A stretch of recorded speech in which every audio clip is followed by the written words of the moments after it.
No fue gratuito que al inicio de nuestro núcleo empezáramos por la actividad de la generación de valor de los recursos humanos, ¿sí? La gestión humana, chicos, ha trascendido y ha evolucionado a ser un área estratégica y transversal en las organizaciones, ¿sí? Porque desde la forma en la que trabajamos con el activo principal, como les decía al inicio del núcleo, el activo principal de una empresa no son los recursos físicos, líquidos o de pronto intangibles, sino las personas, ¿sí? Las personas son las que nos ayudan a construir los negocios y agregarle valor a los negocios y finalmente aportar a toda esa cadena de valor hasta llegar al cliente. Por eso la gestión humana es estratégica desde el proceso de selección de ese personal hasta las evaluaciones de desempeño, la forma como acompañamos el personal y todos los stakeholders, perdón, como nos decía Ulrich, todos los involucrados en el negocio, eh, hasta el proceso último que es la relación con el cliente, ¿sí? Entonces, no fue gratuito que al inicio del núcleo empezáramos, discúlpenme un segundo.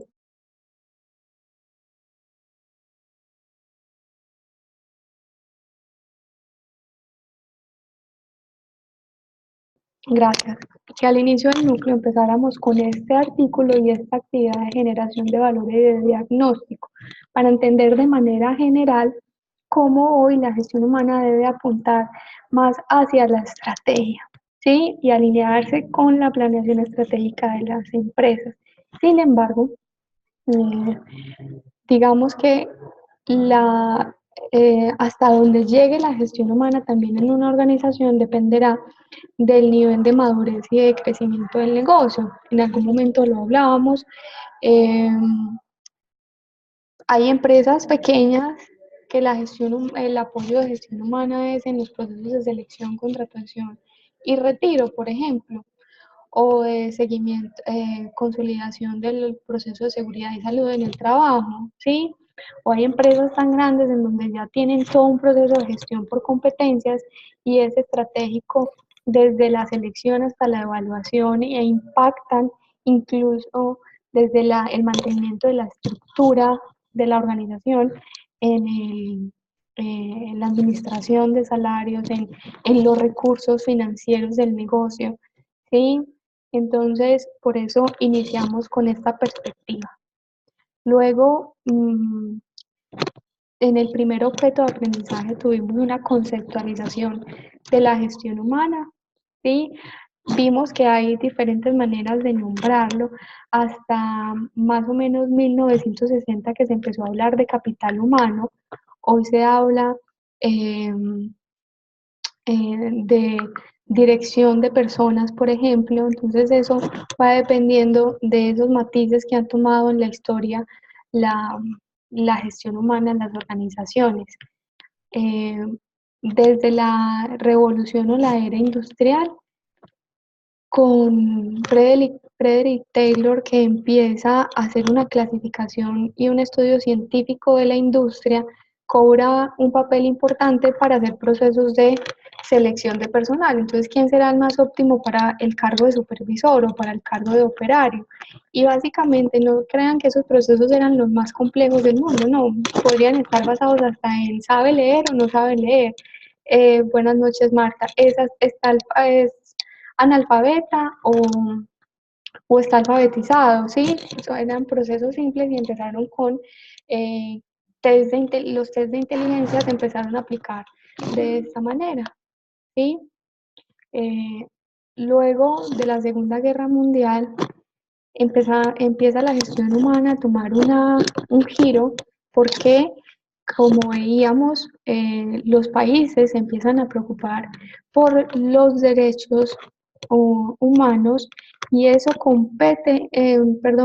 incluye directamente la relación con el trabajo, incluye directamente en la relación con el trabajo.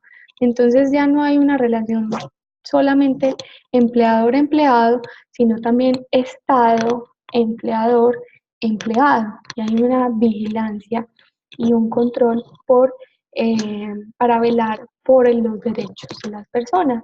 ¿Sí? Entonces ahí toma un giro la gestión humana hasta más o menos 1980, iniciando 1990, los 90, donde llega toda la era tecnológica y dicen, bueno, ahí sí, ya que más giro toma la gestión humana porque debemos centrarnos en el talento humano, en cómo identificar el talento, cómo desarrollar el talento dentro de las organizaciones, teniendo en cuenta que la tecnología ha llegado ya a querer, los avances tecnológicos eh, son acelerados, vertiginosos, entonces ya no simplemente nos centramos en la persona que va a operar una máquina o hacer una labor, por ejemplo, en la que era telefonista o maquinista y se encargaba de pasar la llamada, ya fue reemplazada por un teléfono que simplemente la persona lo compra y puede hacer una conexión directa, o la secretaria que recibía capacitación en máquina de escribir y ya fue reemplazada por un computador, por ejemplo. Entonces, toda esta revolución tecnológica o esta era tecnológica lleva a repensar y a rediseñar la gestión humana, centrada más en el talento de personas. Y ahora, hoy por hoy, hablamos de gestión del conocimiento, ¿sí? Donde más que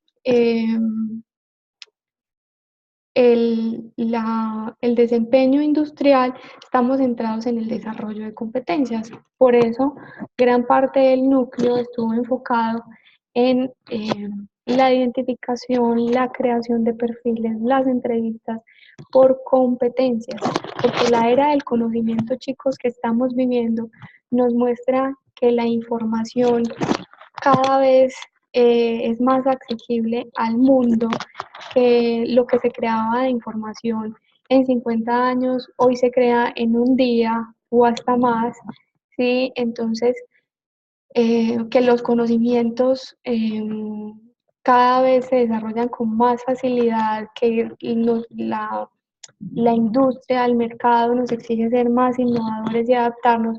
Entonces hoy la gestión humana está más centrada es en las habilidades y en las competencias que desarrollan las personas para desempeñarse en determinadas situaciones y adaptarse al cambio.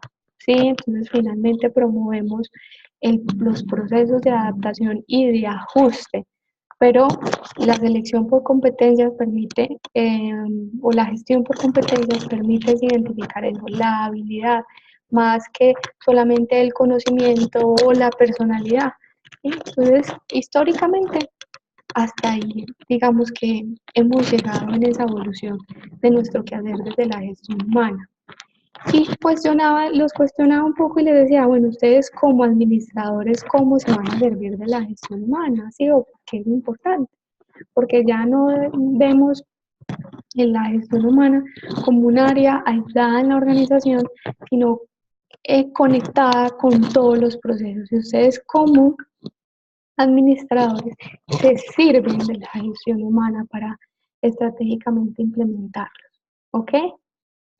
Hablamos también de comportamiento organizacional, aunque nuestro texto guía fue el de García Solarte, que tiene una conceptualización de la gestión humana para Colombia. Nos basamos también en el libro de Robbins para hablar de comportamiento organizacional. Entonces ahí mencionamos aspectos importantísimos como la cultura y el clima laboral, ¿sí? Hay algunos autores que argumentan que la cultura organizacional es eh, para las organizaciones lo que la personalidad es para las personas. ¿Sí?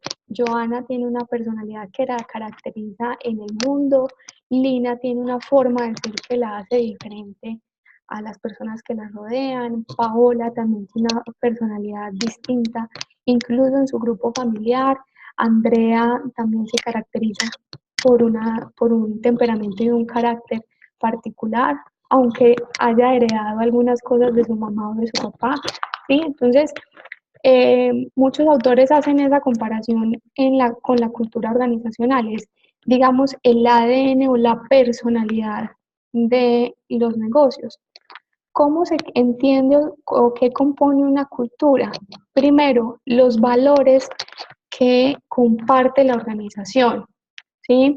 ¿Cuáles son los valores que decreta o comparte eh, la empresa y que quiere que todos los empleados vivan eh, y compartan?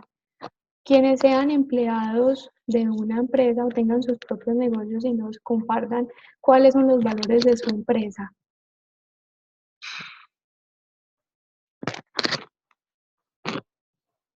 Perdón, profe, ¿me puedes repetir la pregunta? Es que no estoy escuchando bien. Eh, ¿Alguna persona que trabaje en este momento sea empleado de una empresa que tenga identificados los valores de su empresa? Diana, por ejemplo, Paola, uno de los valores que comparten es la responsabilidad con los clientes. Discúlpeme, yo voy aquí hidratándome un poco. Profe, en Viva Colombia son puntualidad, irreverencia, es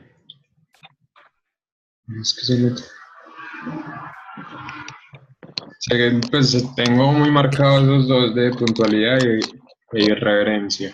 Y ustedes los viven, no solamente están en un papel descritos o en un muro plasmados, sino que ustedes los viven. Sí, claro, por ejemplo, en puntualidad, pues eso ya es respecto a los vuelos. Siempre se trata de ser lo más cumplido. Obviamente, pues en las operaciones aéreas es muy difícil porque muchas veces no es culpa de uno, aunque la gente no lo entienda. Y la irreverencia, pues desde las mismas oficinas se da cuenta, ya no hay oficinas como tal. Desde los vicepresidentes están en la misma mesa con los jefes, con los gerentes, con todo. O sea que la estructura organizacional de Viva Muy Colombia debe ser abierto. interesante, debe ser más orgánica o más en red, por ejemplo, ¿sí? Sí, No allá tan no, digamos, desde la irreverencia ya nadie es más que nadie. O sea, ya no excelente. se le dice doctor a nadie. Ujú. Allá las comunicaciones son muy abiertas. Se trata de ser como lo más relajado posible. Desde la Mm. misma forma, digamos, la publicidad que tantos han visto por internet, por redes, que es así como tan polémica, allá es todo muy abierto, no es que uno vaya y tenga que pedir una cita y todo, no, es algo muy abierto, muy relajado. Realmente lo viven. Y precisamente así es como evidenciamos la cultura de la organización. Mira que Esteban lo puede enunciar claramente porque una cultura se refleja en los comportamientos que comparten los empleados, ¿sí?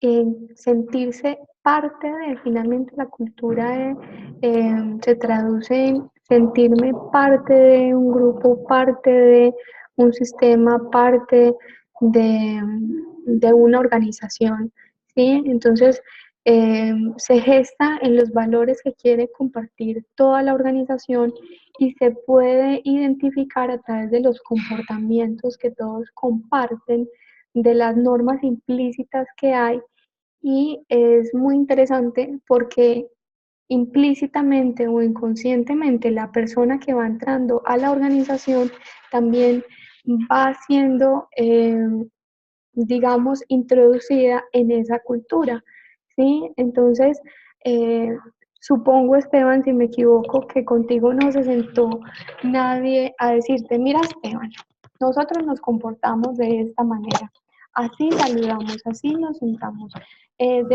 No, tú fuiste observando, fuiste replicando y te fuiste también un poco contagiando de esa forma de comportarse allí, o me equivoco. No, es así, pues allá digamos, pues es muy difícil de creer y por ejemplo allá cuando pasa algo, toda la oficina grita, molesta, o sea, no es así Mm, que un ambiente tenso de que todo el mundo está pegado a un computador y que allá saluda a todo el mundo y Mm, llega cualquier persona, entonces allá se ve quién entra y quién sale.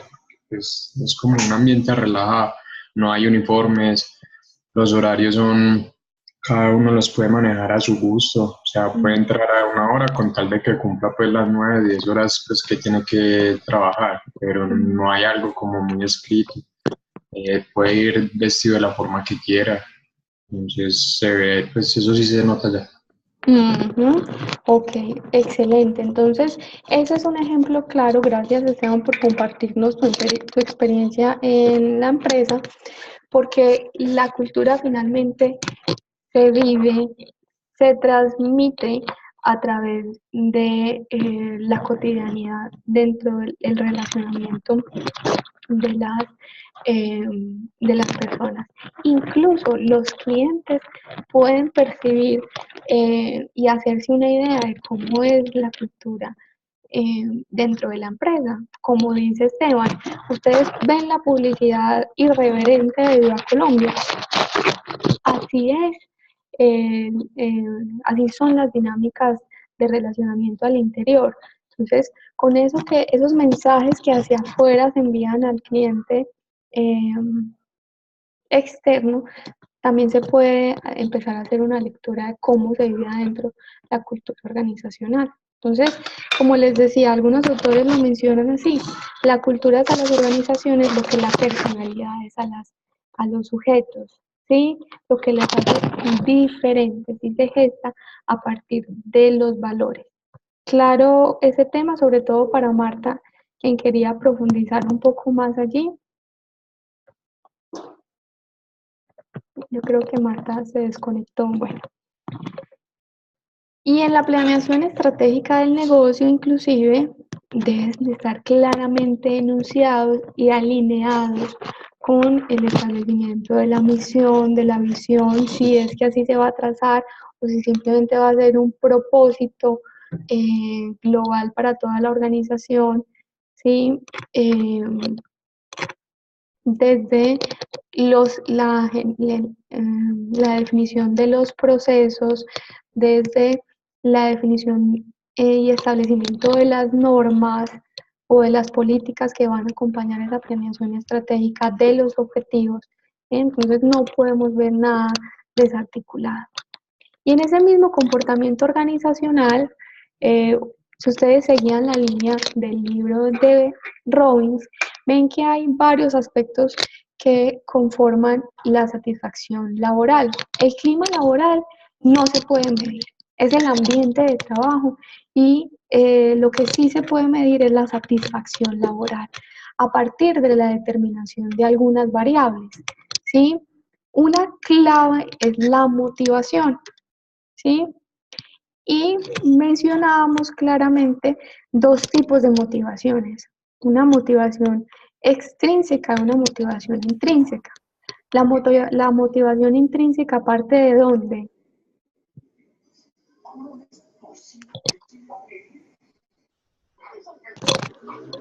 ¿O de quién?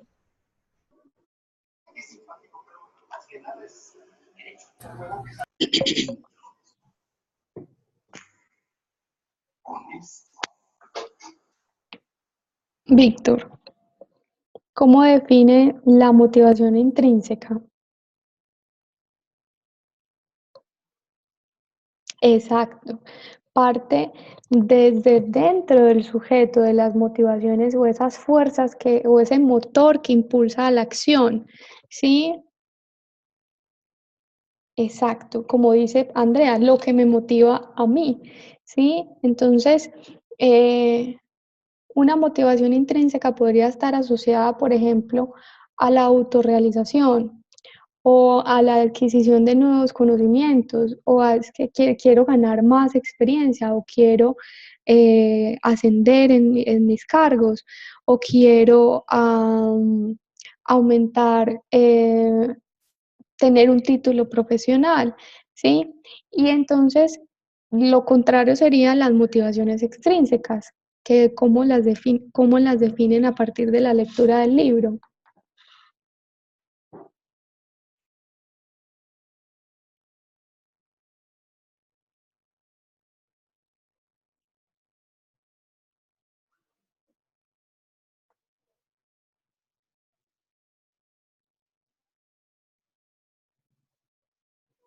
Contrario a la motivación intrínseca.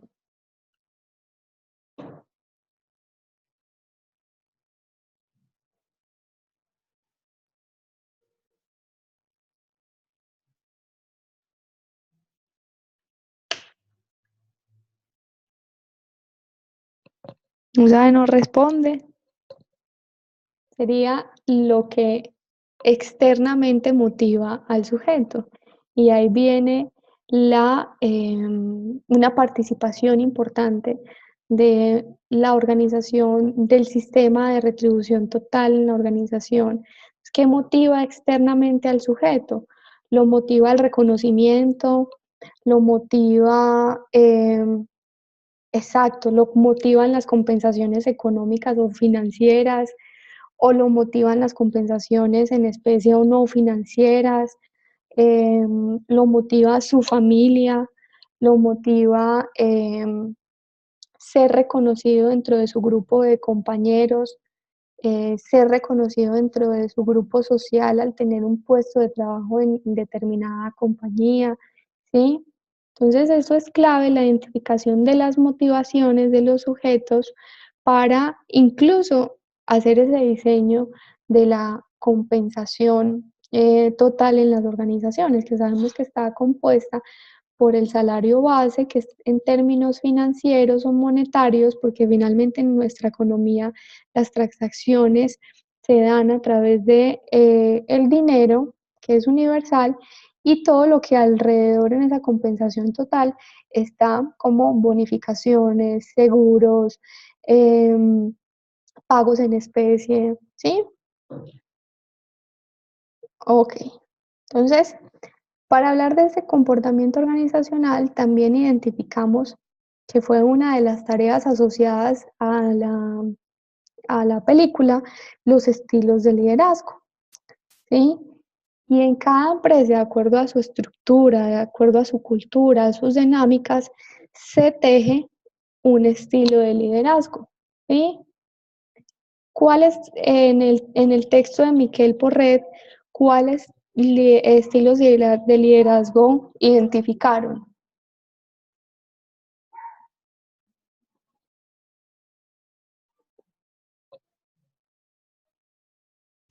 Pues hay como tres tipos, pero los mencionan pues de diferentes maneras. Siempre va Ujú, a ser el que impone, el que se deja hablar, y el otro que es como que decía el grupo. Pues es ujú. como una marca, pues así en general, que sean nombrados diferentes y todos, pero es una tendencia de que ese es los tres tipos como tal. Exacto. Entonces, básicamente, está el liderazgo participativo, como lo menciona Andrea, en donde se involucra al equipo de trabajo en los procesos de análisis para la toma de decisiones, ¿sí? Participa el equipo, entonces la relación es en doble vía con el líder, ¿sí? El autocrático, ¿sí? Como menciona Andrea, en donde la dirección es unilateral, ya no es en doble vía, sino unilateral, pues quien toma las decisiones eh, es, es el líder. El permisivo, donde ya definitivamente no es el líder quien toma las decisiones, sino que ocupa un rol de motivación y de acompañamiento, ¿sí? Y cada uno tiene sus riesgos y también sus fortalezas. Por ejemplo, un riesgo un posible riesgo de un liderazgo autocrático, ¿cuál sería? Y también el otro, el paternalista, que también lo define así Miquel Porret, donde dicen, bueno, eh, los colaboradores dependen altamente del líder, ¿sí? Le está más preocupado por proteger al equipo, ¿sí? Por velar por sus garantías, y si el líder desaparece, pues de pronto hay una susceptible o queda vulnerable el equipo, ¿sí? ¿Será que el liderazgo Y el estilo de liderazgo de una organización se conectará o tendrá que ver con la estructura organizacional. ¿Ustedes qué opinan? A lo largo de este núcleo en lo que hemos analizado, el estilo de liderazgo se conecta con la estructura de la organización.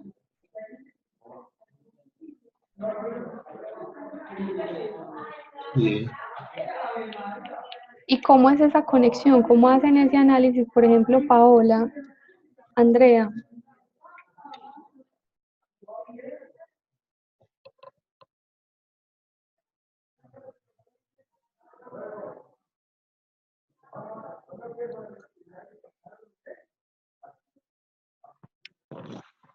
Ok, podría estar relacionado con el manejo, la implementación, la forma en la que se desarrollan las políticas. Sin embargo, hagamos esta comparación. Una estructura lineal que esté altamente definida, en donde se vean altamente definidos los cargos, eh, por jerarquías, por roles de mando. Entonces, podría decirse que podría primar un estilo de liderazgo paternalista, por ejemplo, no sé, o una estructura por departamentos podría primar más un estilo de liderazgo participativo, o en una estructura orgánica podría primar un estilo de liderazgo más participativo o más permisivo. ¿Sí?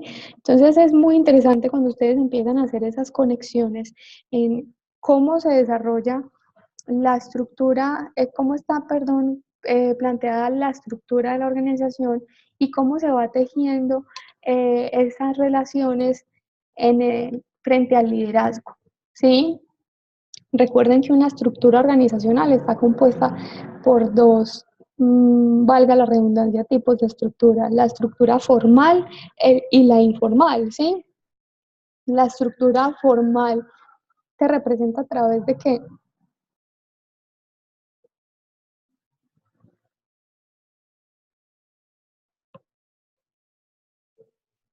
De un organigrama, excelente Paola, y lo vemos reflejado que es como un infográfico donde está claramente organizado eh, la ubicación de cada puesto de trabajo dentro de la organización, bien sea si es funcional, si es lineal, si es matricial, si es por departamentos, si es orgánica, si es en red, ¿sí? Y la estructura informal ya es cómo internamente se viven las relaciones. Y articulando esas dos cosas, la estructura formal y la estructura informal, cómo se tejen las relaciones, se da una estructura real en la organización. Y en la informal pesa muchísimo la vivencia de la cultura, la vivencia en el relacionamiento con el estilo de liderazgo, ¿sí? Y veíamos cómo hay autores incluso que empezaron a dar la base para observar e identificar a los empleados desde sus motivaciones con McGregor, que nos planteaba dos teorías, la X y Y. Entonces nos decía, venga, es que el empleado X es un empleado solamente motivado por lo externo, debe ser vigilado, controlado, eh, no le interesa el bienestar colectivo, sino que está pensando más en su satisfacción individual. Y en la teoría ya nos proponía, ¿no? Venga, es que las personas sí pueden autogestionarse, las personas sí pueden eh, tender a la autorrealización, pensar en el bienestar común, además del bienestar individual. Entonces, su capacidad está, o más bien la invitación está, que empecemos a hacer todas las asociaciones y esos análisis en las organizaciones que trabajamos y en los roles que ustedes desempeñan dentro de esta, ¿sí? Entonces, por eso llevábamos esa línea cronológica o en el tiempo del trabajo. como decíamos, la satisfacción laboral no, el clima laboral no se mide, es intangible, porque nos habla del ambiente que se vive alrededor, pero sí podemos medir la satisfacción. Entonces, la satisfacción laboral está, la podemos dar en tres términos, en tres dimensiones, perdón, que lo plantea también Robbins en su libro. En una dimensión individual, yo con mi puesto de trabajo, yo o el sujeto con sus funciones frente a la organización, frente al conocimiento, frente a sus habilidades para desempeñarse en determinado cargo. Es una dimensión de yo. Otra dimensión de los otros, yo frente al equipo de trabajo, esa es mi satisfacción, frente a la relación con el equipo de trabajo, frente a la participación que tengo allí, frente al reconocimiento, ¿sí? Y a la relación con ellos, valga la redundancia, y yo con la organización, ¿sí? ¿Cómo le aporto al propósito organizacional? ¿Cómo la organización responde también a mi sentido, a mi proyecto de vida? ¿Sí? Entonces, la satisfacción laboral y las relaciones se dan en esos tres ámbitos: yo, los otros y la organización. ¿Ok? Entonces, luego de analizar el liderazgo, las motivaciones, también decíamos, no, pero es que los sujetos tienen unas necesidades, ¿sí? Y el teórico que más hemos referenciado en temas de necesidades, pues es Abraham Maslow, que incluso eso por allá fue una pregunta de parcial y decíamos, bueno, Abraham Maslow nos propone una pirámide de necesidades. Y él dice, en la medida en que una necesidad esté resuelta, se puede pasar a la otra escala de necesidad, ¿sí?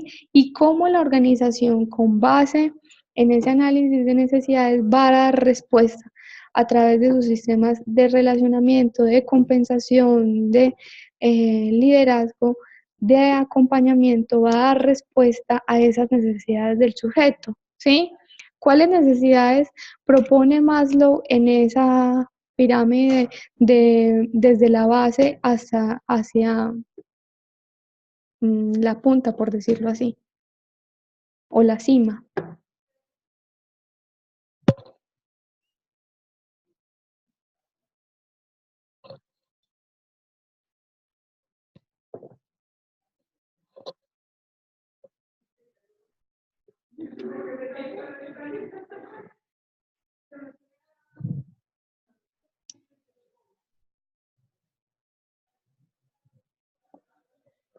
Ya personales y de reconocimiento profesional. Uh-huh. En la base serían todas las necesidades, estarían todas las necesidades fisiológicas. Comer, dormir, Ajá. Le sí, seguirían las necesidades de seguridad, las necesidades de afiliación, de sentirse parte de, luego las necesidades de reconocimiento y, como dice Andrea, las necesidades de autorrealización. Sin embargo, también hay que mirar con ojos críticos esta propuesta de Maslow, porque no necesariamente se tiene que seguir ese orden lógico para la satisfacción de las necesidades. Y él mismo por allá después dice, pues es que llegar a la autorrealización es casi que un, un imposible, ¿sí? Porque los seres humanos operamos desde el deseo como, ay, bueno, cuando conseguimos lo que queremos, ya de pronto no es tan atractivo para nosotros. Eh, por ejemplo, mm, quería un ascenso en el trabajo, pero ya cuando le entregan su puesto de nuevo o le dan su ascenso, ya no es tan llamativo porque ya lo consiguió, entonces va eh, por otro propósito. Entonces, frente a este cuestionamiento, él creó una nueva terminología o denominación que fue momentos cumbres. ¿Sí? Entonces, a lo largo de la vida, una persona puede ir experimentando esos momentos cumbres, que son momentos de alta satisfacción en donde se vive de manera personal conexión con un logro, ¿sí? Entonces, un momento cumbre sería la graduación de su carrera profesional. Un momento cumbre sería el reconocimiento de su trabajo frente a muchos compañeros. Un momento cumbre sería eh, el nacimiento de un hijo, un momento cumbre, ¿sí? Entonces, también la invitación es a que miremos con ojos críticos esta teoría o este planteamiento que en su momento propuso Maslow, ¿sí? Hasta acá, ¿algún comentario o alguna inquietud?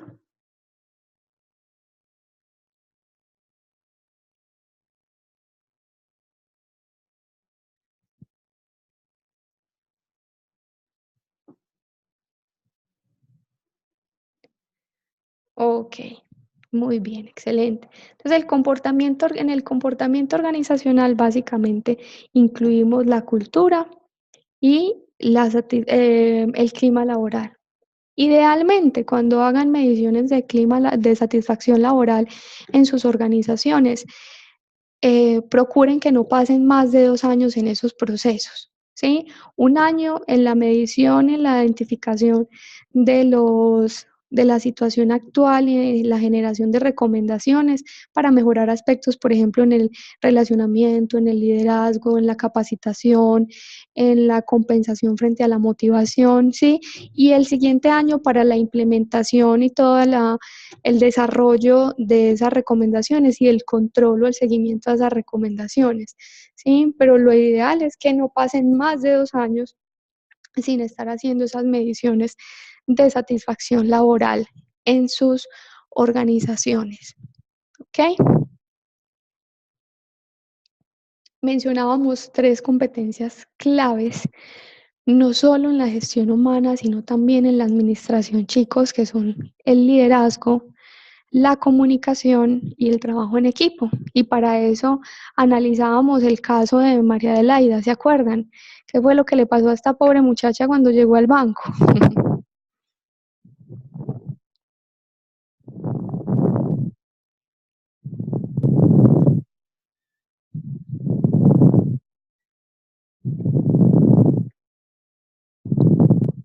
¿Se acuerdan del caso?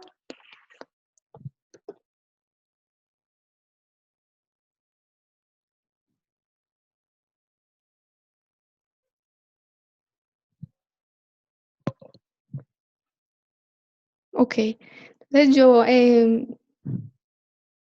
sé si de pronto tienen dificultad para activar el micrófono. María Adelaida cuando llega al banco recibe un pedido muy claro del gerente. El pedido fue, necesitamos cortar de raíz con un problema y es que tenemos muchos comentarios de pasillo en entre nuestros empleados y necesitamos un canal directo de comunicación con ellos. ¿Ok? Ella simplemente escuchó a su gerente y al otro día le tenía una propuesta, incluso ya desarrollada e implementada entre los colaboradores, que era un chat corporativo, ¿sí? Pero resulta que entre esos dos momentos hubo muchas situaciones, hubo muchas variables que no se consideraron y empezó a salírsele un poco del control este tema del chat. ¿Recuerdan? Se prestó para especulaciones, para más chismes, jefes estaban inconformes con la aplicación del chat porque los empleados estaban invirtiendo más tiempo o pasando más tiempo en el chat que en sus funciones relacionadas con el cargo. Entonces ahí mencionábamos la importancia de el desarrollo de la competencia de comunicación efectiva en las organizaciones. Recuerden que no es lo mismo comunicación asertiva que comunicación efectiva. La comunicación asertiva estamos teniendo en cuenta un valor o un atributo fundamental que es la empatía, mi capacidad de conectarme con los sentimientos y con la emoción del otro. Y en la comunicación efectiva estamos hablando de nuestra capacidad no solo de verificar el mensaje que estamos recibiendo, sino también de encontrar los canales, los medios adecuados para llegar al personal y la forma como verificamos y nos cercioramos de que el otro también comprendió ese mensaje, porque muchos de los errores que se cometen en una organización ni siquiera son por falta de conocimiento o falta de habilidad o incluso falta de motivación, sino por dificultades de base de comunicación. Entonces, escuchar, resumir, validar, indagar, confrontar expectativas, verificar compromisos, luego hacer control y seguimiento a esos compromisos son fundamentales en los procesos, en una competencia como comunicación efectiva. Clave no solo para la gestión humana, sino para su vida como administradores. ¿Sí? ¿Alguna otra reflexión alrededor de estas competencias?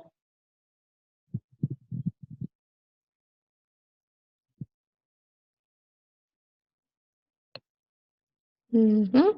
Entonces, ya que Marta menciona la tecnología, antes de pasar, bueno, y claro, algo que atraviesa todo el desarrollo de competencias es el manejo emocional, ¿sí?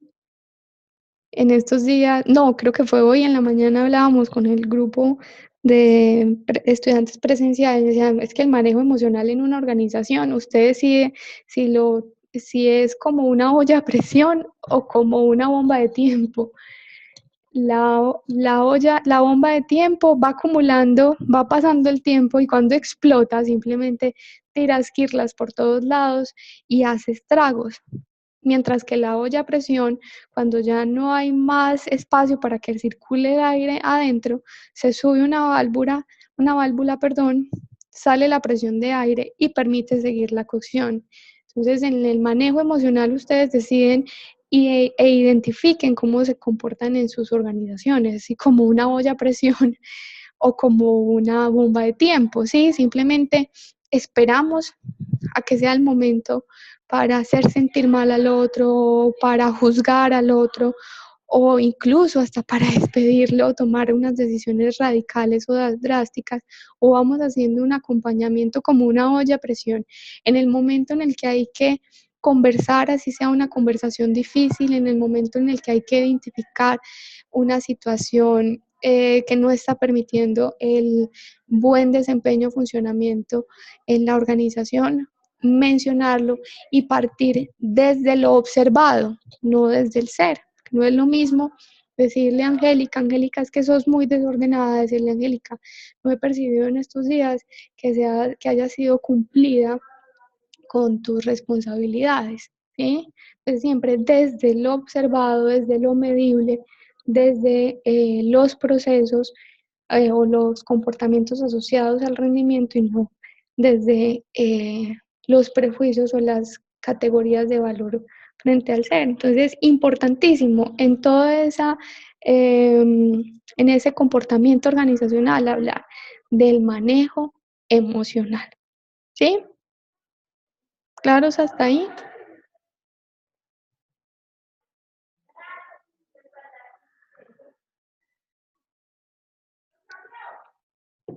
Ujú. Excelente. Entonces, cuando ya pasamos, como nos dice García Solarte, a los macroprocesos de la gestión humana, tenemos que partir de algo esencial y es de la creación de políticas en la gestión humana. Sin embargo, para crear una política se debe tener en cuenta primero que antes de crear una política propia para la gestión humana, ¿qué debemos tener en cuenta?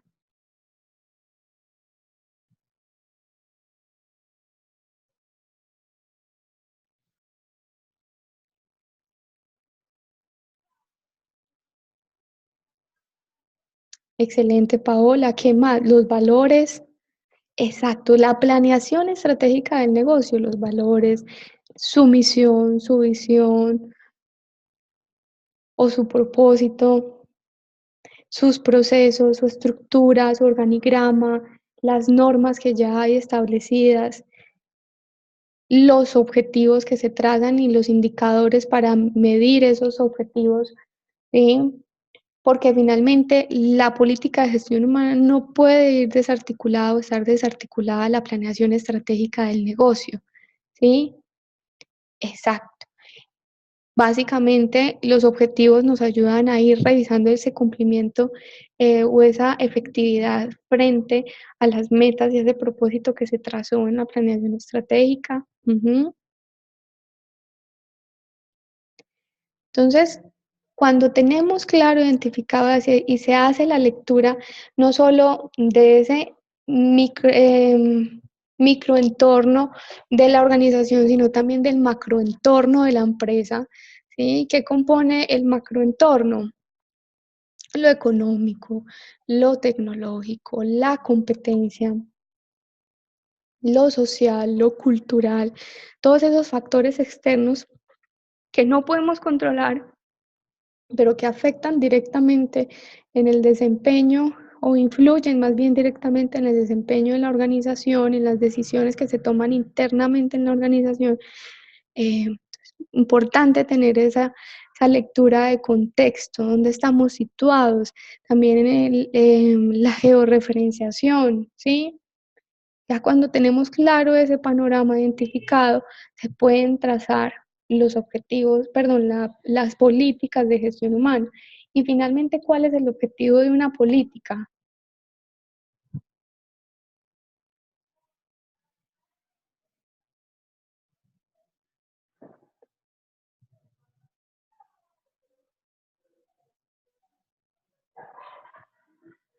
Ujú. Y antes de controlar, Y eso,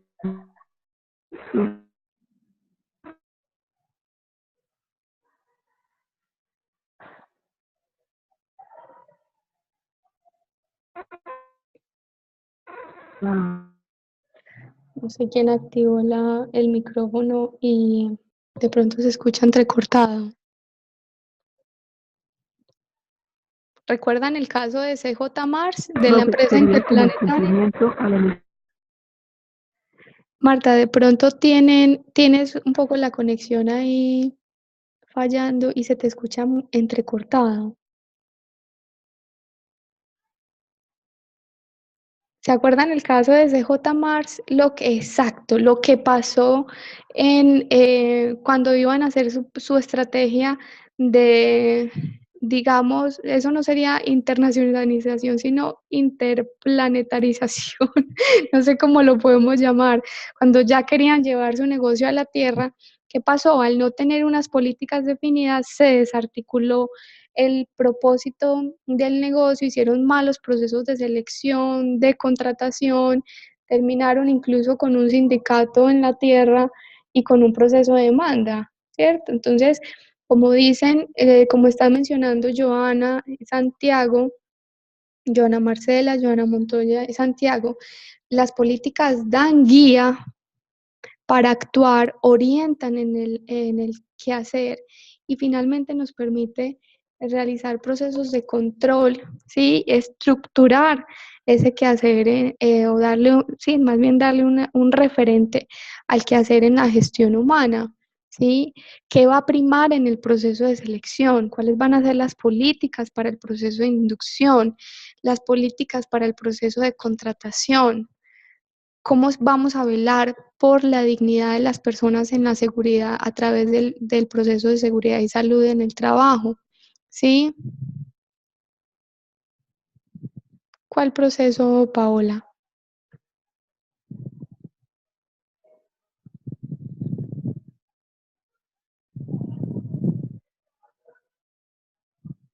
Ah, ok, ok. Eso va más orientado luego a que se pone ese referente, ¿sí? Ese referente de acción o ese marco de acción a través de las políticas, es más fácil controlar o hacer procesos de seguimiento a la implementación o a la operación de los procesos, ¿sí? Entonces, una vez estructuradas las políticas, podemos verificar cómo se están implementando en los procesos. Si para el proceso de selección la política dice que no habrá discriminación desde la identidad a cualquier persona que quiera trabajar en nuestra organización, que en el proceso de selección va a primar la identificación de los valores en la persona, que en el proceso de selección se va a cuidar la intimidad del sujeto. Y su dignidad, pues luego, por ejemplo, eso puede estar descrito o declarado en la política, y luego puedo hacer un control cuando ya se esté implementando el proceso, verdaderamente se esté cumpliendo, se esté velando por que eso se implemente correctamente en el proceso, ¿sí? Que sí se vea reflejado en todas las fases o las etapas de un proceso de selección, el cuidado por la dignidad, el respeto a la identidad, el respeto a la intimidad, ¿sí? Que sí sea coherente lo que se escribió, se plasmó en la política con lo que se vive luego en el quehacer. ¿Sí me hago entender, Paola? ¿Ya soy más clara para ti?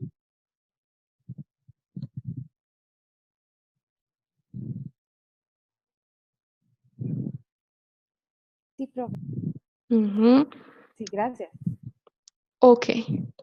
Entonces, si en la política para el proceso de inducción se declara que el proceso de inducción debe estar atravesado por compartir los valores de la organización a la hora de verificar cómo se está implementando ese proceso, pues entonces se debe comunicar, compartir, vivir, buscar estrategias para que las personas conozcan y comprendan y vivan esos valores institucionales, organizacionales. ¿Sí? Entonces, lo que se plasma allí, que verdaderamente se vea reflejado en los procesos. ¿Okay? Y clave, como nos menciona García Solarte, antes de establecer una política o un reglamento interno y el reglamento interno de trabajo, perdón, es importantísimo tener como referencia el marco legal colombiano, ¿sí? El principal código que vela por la relación laboral entre el empleador y el empleado es el Código Sustantivo del Trabajo. ¿En qué año se creó el Código Sustantivo del Trabajo? En 1950. Y miren que es muy coherente que aparezca el Código Sustantivo del Trabajo luego de la Segunda Guerra Mundial, y según eso lo que hablábamos, exacto, y según lo que hablábamos de que ya el Estado empieza a mediar y a regular esa relación entre empleado y empleador. En el Código Sustantivo del Trabajo vamos a encontrar unos títulos claros que también que van a orientar y van a darle línea a esa relación laboral, desde la contratación, el descanso, el pago de salarios, las vacaciones, ¿sí? ¿Cómo vamos a velar por la dignificación del trabajo y por los derechos de de las personas con las que trabajamos?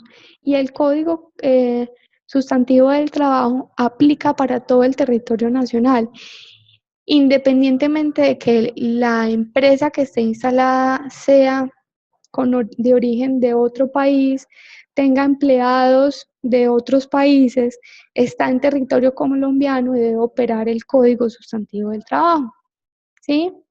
Y también empezamos a partir del Código Sustantivo del Trabajo a darle línea al sistema de seguridad y salud en el trabajo, que tuvo también un proceso de evolución o de migración. Antes se llamaba salud ocupacional, ¿sí? Luego,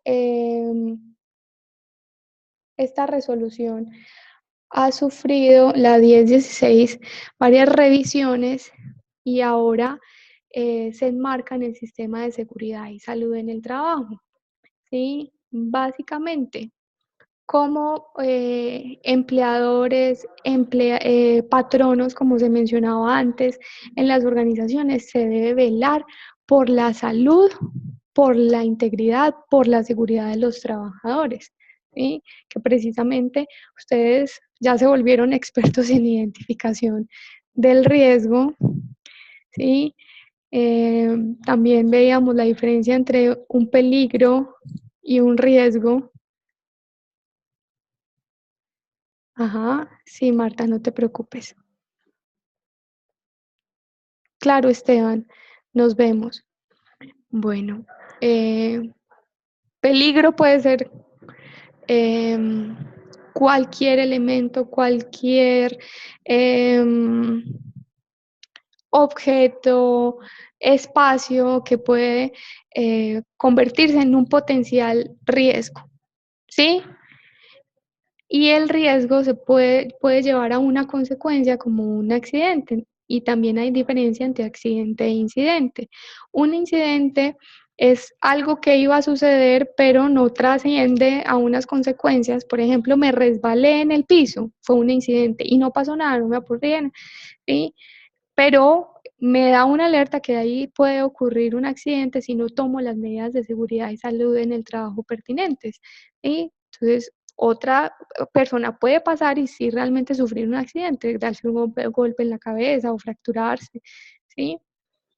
Entonces, ustedes ven o a lo largo del núcleo identificamos cómo es absolutamente necesario establecer todos los procesos de gestión humana y las políticas, sobre todo, desde el marco legal colombiano, ¿sí?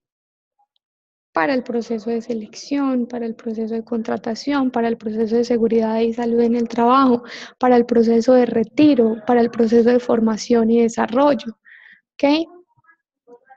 Y en esta última semana nos centramos mucho en la seguridad y salud en el trabajo, porque finalmente a través de la seguridad y salud en el trabajo, lo que trascendemos primero es el autocuidado de los sujetos frente a su rol en la organización, ¿sí? Segundo es la dignidad del trabajador para cumplir sus funciones, cómo dignificamos al trabajador desde el cuidado, en velar por el cuidado y por su seguridad, ¿sí? Y cómo finalmente prevenimos o mitigamos el riesgo, ¿sí? Entonces, para eso se establecen unas comités paritarios de vigilancia. Cuando tenemos más de 15 empleados en una organización, más de 10, perdón, empleados en una organización, se debe seleccionar un COPAST, que Diana hace 8 días nos hablaba de la experiencia del COPAST en su organización, que es el Comité Paritario de Vigilancia, perdón, de Seguridad y Salud en el Trabajo, o cuando es una empresa de menos de 10 empleados, tiene un vigía, una persona que se encarga de hacer verificaciones y revisiones constantes de que sí se estén implementando las medidas de seguridad para los empleados, ¿sí? Y hacíamos una identificación de riesgos. ¿Qué tipos de riesgos identificaron ustedes en las organizaciones?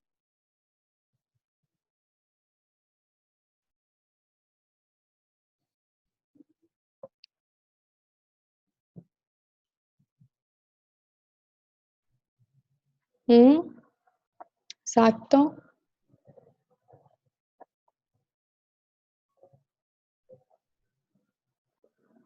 Uh-huh. Profe, ¿me escuchas, profe? No entiendo qué está pasando, pero no. Sí, te estamos escuchando, Sí, pero un profe. poco entrecortada. O O sea, lo escribo. bueno, Ah, perfecto. bueno.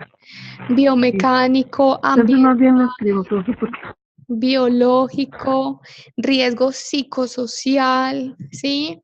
No solamente los riesgos asociados al entorno, a factores externos, sino también riesgos psicosociales. Y ahí, de acuerdo al cargo o la labor que va a desempeñar un empleado dentro de la organización, hay que determinar el nivel de riesgo, ¿sí?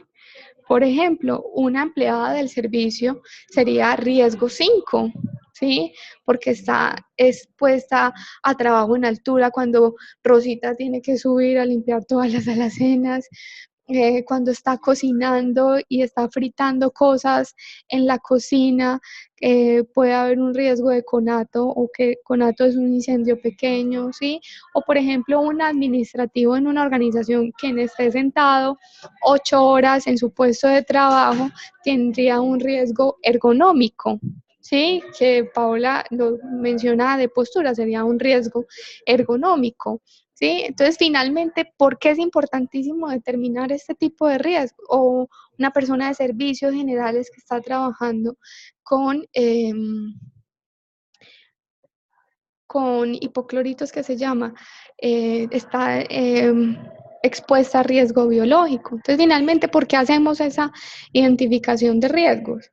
Para poder tomar las medidas de seguridad, los controles y darle la dotación necesaria al empleado para desempeñar exitosamente su labor, ¿sí? También están las brigadas. Entonces, en las brigadas son las mismas personas que de la organización que voluntariamente. Ajá, sí, Marta, es una buena mirada, una buena crítica frente a los contratos de prestación de servicios. Aunque recuerden que cuando una persona tiene una contratación por prestación de servicios, ella debe, de acuerdo a la base, perdón, al total del contrato, debe hacer el aporte a la planilla integrada de seguridad social, que es el pago a salud, el pago a pensiones y el pago a ARL, que antes se nombraba ARP, asesora de riesgos, aseguradora, perdón, de riesgos profesionales, ahora es ARL, aseguradora de riesgos laborales, ¿sí? Entonces, finalmente, como les decía, la brigada se enfoca en integrarla con empleados que sean voluntarios de la misma organización y que puedan brindar o prestar en momentos de emergencia o en alguna situación que se presente de alerta o de alarma en la organización, procesos de primeros auxilios o facilitar la evacuación o estar capacitados frente a conatos o incendios. Básicamente es el rol de los brigadistas dentro de una organización, y también debe haber un comité de convivencia laboral, ¿sí? Porque identificamos que hay un riesgo psicosocial, ¿sí? Hay un riesgo psicosocial que se puede dar, por ejemplo, por el acoso laboral. A veces estamos sometidos a acosos laborales por parte de los jefes o de los mismos compañeros. Entonces, el comité de convivencia laboral de manera anónima recibe esos quejas o situaciones más bien de acoso, hacen las investigaciones pertinentes y se toman las medidas correctivas para mitigar esa situación de acoso que está poniendo en riesgo la integridad, la salud emocional, la salud mental de los sujetos, ¿sí? Entonces, por eso la importancia de establecer protocolos, identificación de riesgo en nuestras organizaciones y medidas. Entonces, el riesgo también, ese sistema de seguridad y salud en el trabajo también se debe planificar, se debe revisar, se debe controlar, se debe mejorar constantemente, ¿sí? Entonces, básicamente, grosso modo, hacemos un recorrido de lo que hemos visto en, durante el núcleo. Nos centramos muchísimo en el desarrollo de competencias o en la gestión por competencias, por como les decía, en la nueva era, la gestión del conocimiento. Lo que nos interesa es que el sujeto bueno, el empleado desarrolle habilidades para adaptarse a las diferentes situaciones, para enfrentar diferentes situaciones.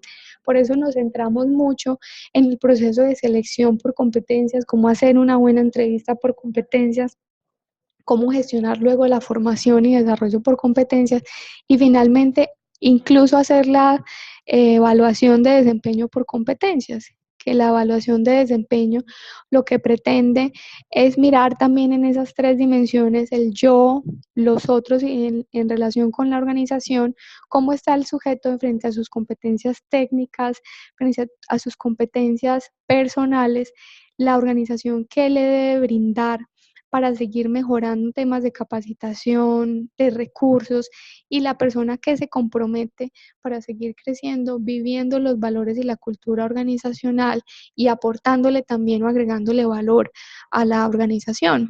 Y una evaluación de desempeño, la más conocida y que plantea la autora García Solarte es la 360, que implica un proceso de autoevaluación y de revisión del sujeto, un proceso de evaluación con el jefe inmediato, una evaluación con los compañeros de trabajo y si es el caso con externos, proveedores o clientes, ¿sí?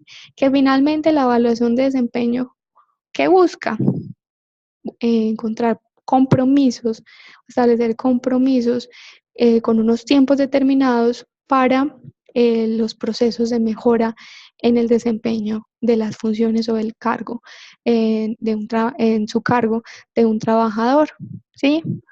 Entonces, chicos, ya para ir cerrando esta videoconferencia que fue un poco más larga que las anteriores,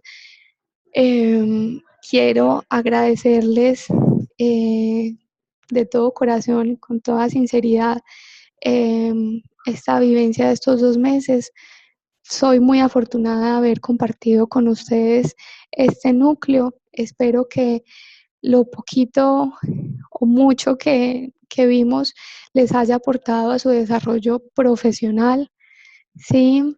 Que hayan trascendido un poco la mirada a la gestión humana en las organizaciones y de antemano les deseo muchos éxitos en su carrera profesional. Eh, Recuerden, como les decía, una máxima para mí es que eh, los administradores no tienen todas las respuestas en una organización. Los administradores son quienes saben hacer las preguntas, quienes saben rodearse estratégicamente de personas muy buenas para hacer grandes equipos de trabajo. Y recuerden que el activo principal de una empresa no son los recursos financieros, el activo principal de una empresa son las personas, quienes verdaderamente le agregan valor al negocio, ¿sí? Entonces, mil gracias por este núcleo, chicos, y muchos éxitos en su vida profesional. Profe, muchas gracias. Muchas gracias por las clases. Profe, Aprendimos muchísimas mucho. gracias por todo. Yo creo. Qué bueno, chicos, me alegro mucho. Profe, antes de yo tengo una pregunta. ¿Sí? Hay 2 trabajos que no lo has calificado. El de hoy, que hay que entregar, y el otro. ¿Sabes Ok. más o menos cuándo tenemos notas?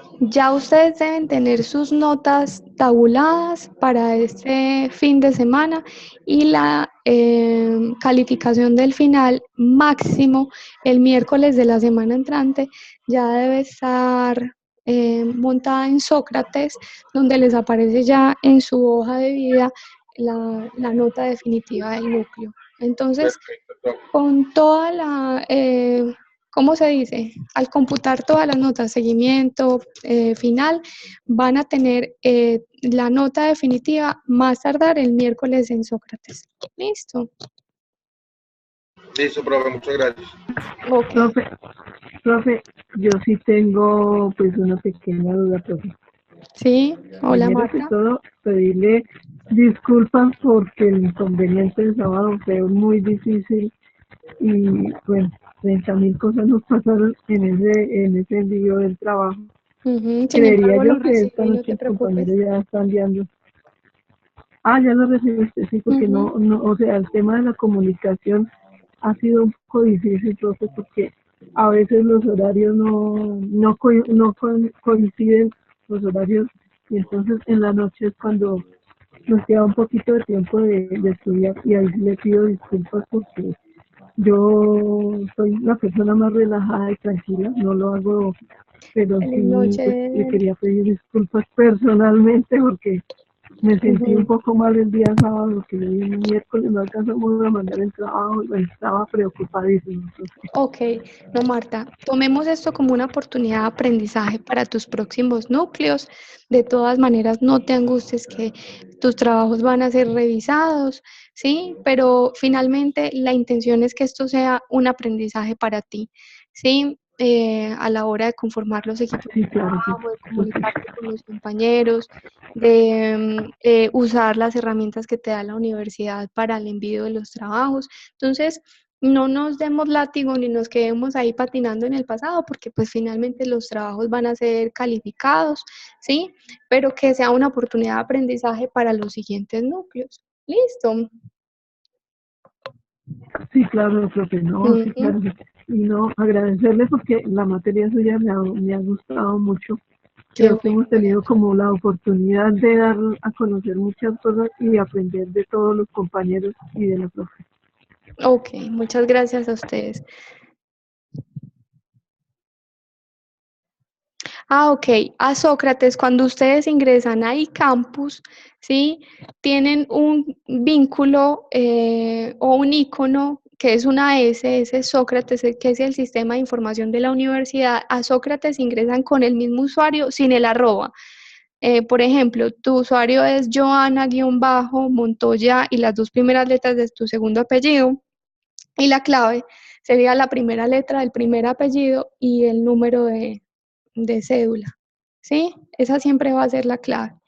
Listo, primera letra de primer apellido y número de cédula. Y el usuario es el mismo de Brightspace, pero sin el arroba, sino Joana-Montoya y las dos primeras letras del segundo apellido.